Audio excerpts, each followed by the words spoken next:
This is your market update for Monday, February 2nd. All right, we're going to get started with the S&P cash daily chart. And remember when we talked about the, 6 up and 6 up and 6 up? Now, obviously, it doesn't always work that way, but we always want to watch it just in case.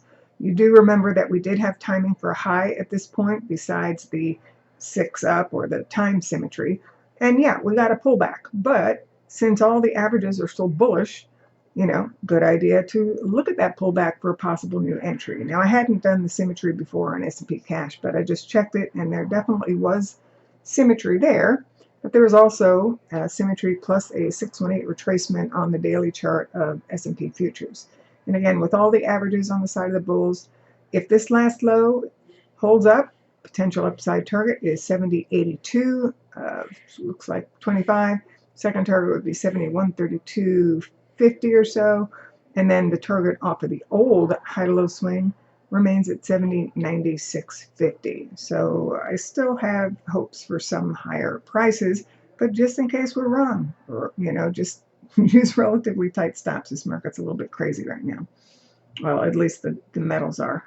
Don't really have that much, to add on the 120-minute chart. We'll be doing that for you on Monday. And then let's see what else. As far as NASDAQ, so NASDAQ also had timing at the last high. So this high is considered key and pivotal. This would have also been considered a counter trend short, but since all the averages are on the side of the bulls, we are going to watch this pullback and see if it holds. The only thing is it looks like we did get a nice initial bounce, but it's not closing near the high. So again, it's suspect. This is pivotal high. And let's just see if some of this support holds on the pullback. But we're going to focus on, let's see, the NASDAQ futures. So key area, obviously 618 retracement. Then we also have 254.21, a 100% projection. Then we also have the 786, 25308. So let me get that in there. 23508 to... on top of that is 25320. Wait, sorry. 253. Okay. Yeah, it's 25308. 308. Okay, and then the high end is 25328. Okay, there we go. All right, so, those would be areas of support to watch for possible new triggers, okay? I mean, I'm sure you got a trigger off of this in the short term, but look where we failed, just short of that 618. So as far as the 120-minute chart, which did cross back to the downside, I do have some support for you. It's going to be considered a counter trend support on this time frame because we have lower lows and lower highs, and we have the averages on the side of the bears. But we'll keep an eye on these levels for you next week. And then let's see what else. We do have IWM did make a new low.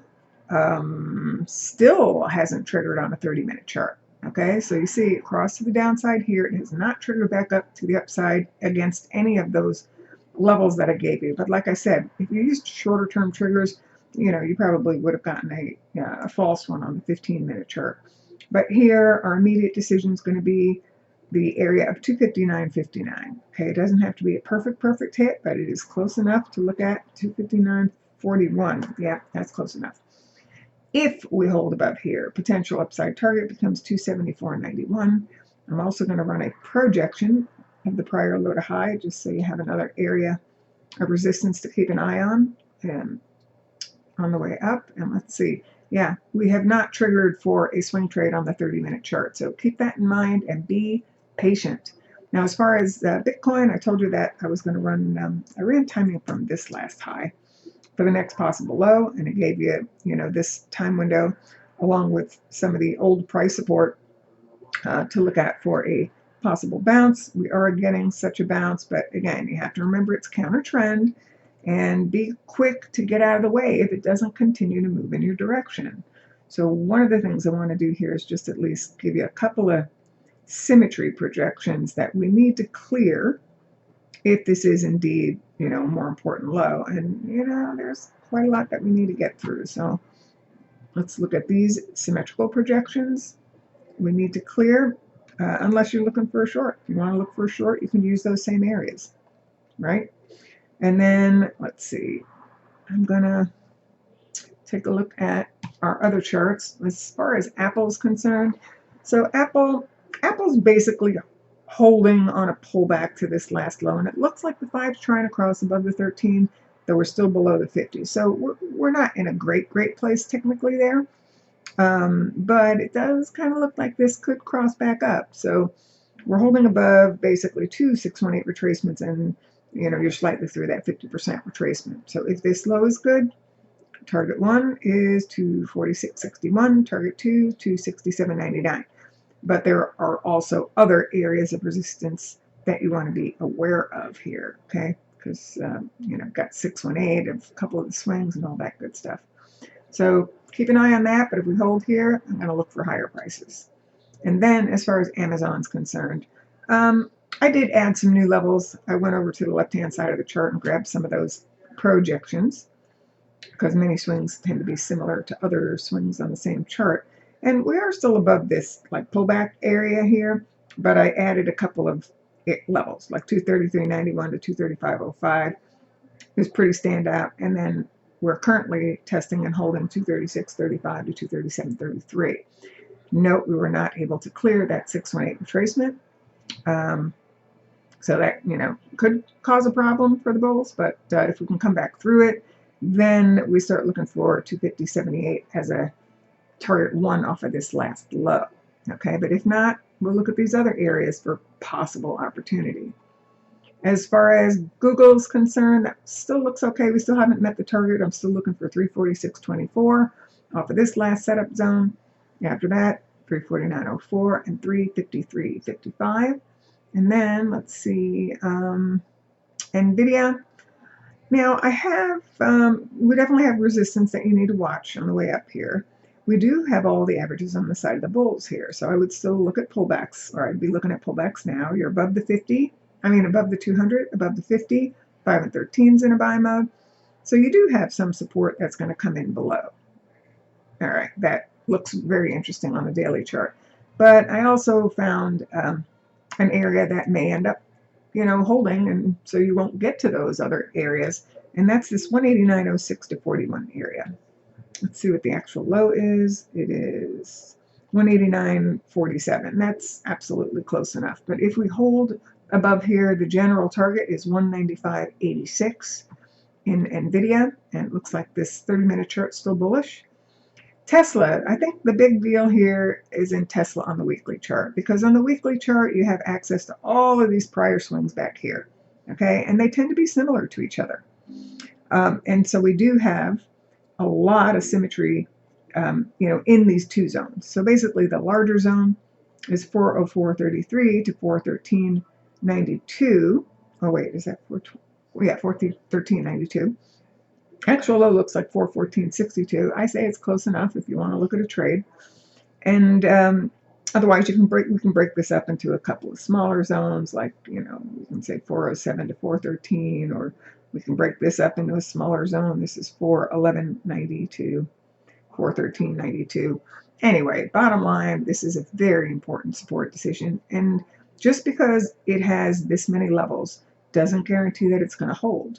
But it does tell you that it is a very important decision. So if we hold above it, that's going to look good for Tesla. But if we break underneath it, then it's not going to look good. So that's an important area in Tesla. You can see that we already did get a nice bounce, but the bounce is not more than all of these counter trend rallies that we've seen within this last swing down. I wouldn't really get too excited on this time frame chart unless we can start to push through the 444 to 449 area, because that's where all of these prior rally swings would be surpassed in price. Okay, but we're not there yet. So the other thing I did give you on the update last night is the timing. I had January 30th through February 1st, and we ended up getting the bounce directly within the time window. So this is considered a pivotal low, but for it to or for us to expect it to go higher, we really need to push through this resistance. And it would be really nice to get the 513 back on the buy side. And then as far as I'm not going to give too much on this 30-minute chart, except this is definitely a decision symmetry. Okay, so it's this prior swing. That's where it would be equal to this. So that's a decision by itself. As far as gold, okay, so this market, insane. But guess what? We had the timing, the 26th through the 29th. High was made on the 29th. So, everybody should have been prepared, correct? As far as news cycles, I was asked about this, but I do still have stuff around the 19th. Wait, what did I say? Okay, here's this 17th through the 20th, it looks like. Because we've got, oh yeah, here. 19th, 19th, 19th, 17th, 20th. So let's make that, some timing is 19 to 20. And no, 217 to 20. But there is a big focus on the 19th. But we do have timing there. But we also have some other cycles that are coming up before that, like the 6th. We have 1, 2 on the 6th, 1 on the 9th, 1 on the 11th. So we'll just have to see if the market's going straight up or down into this, these next groupings of cycles. You obviously look for a possible reversal of that. But if we wanted to time a possible low, we should probably look at the 120-minute chart during the day. If anybody's interested in that, just please ask us in the trading room, and we'll go from there. But I do, let me just put this on there. But we do have some other dates also. So then, where's my weekly? Oh, here it is. Here's my weekly chart. I know this stuff is going to disappear, so I just wanted to give you some stuff, that comes in below the market off of the weekly continuous contract. So obviously an area that would be interesting would be where you have an overlap with this 618 retracement at 618 and 786. So that's something to look at. Another time you have a 618 down here, 4063 to 70 area, and so on. And also same thing in silver. We've got, I think my timing was off in 2 days on this one, 1 or 2 days. But this, these are 2 areas that I would look at via the weekly chart. It is the continuous contract, though. As far as the March contract, you're slightly through, well, let me see how much. 74 even. Yeah, I'm not sure I can call that slightly through. But if you're looking for the next support after that, 69.57 to 72.34, and obviously there might be some other stuff on the lower time frame charts. I haven't done this chart yet, but I'll take a look at it on Monday.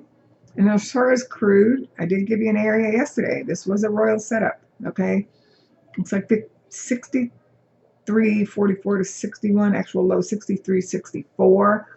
Potential target 1, 67.25. Potential target 2, 68.24. Old target from a prior larger swing, 67.45. Okay, so that was a royal setup, and so far it's worked nicely. I mean, we haven't met a target, but so far we've seen what, from here to here, 247.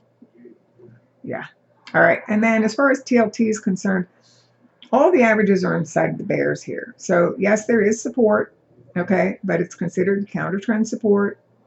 And I would not be surprised if we just ended up extending to the downside instead, because these averages are not really on the right side, for a reversal. But hey, keep an eye on this area anyway. If we break below it, 8601 is going to be a target. And as far as the resistance, we were just a little bit short of that. Let's see, it was 88.49 versus 88.60. Yeah, so anyway, I'm not going to call that a perfect hit by any means, but there was resistance there. And also notice that, there was a trigger on the 30-minute chart, and it did cross back to the downside. There was also a trigger on the 15-minute chart, if you're using those. But again, when it crosses back the other way, that's also something you can use for exiting the trade, besides just a trailing stop. Anyway, that's what I have. If you guys have any questions, Shannon and I will be there Monday, and I'll see you then. Have a great weekend.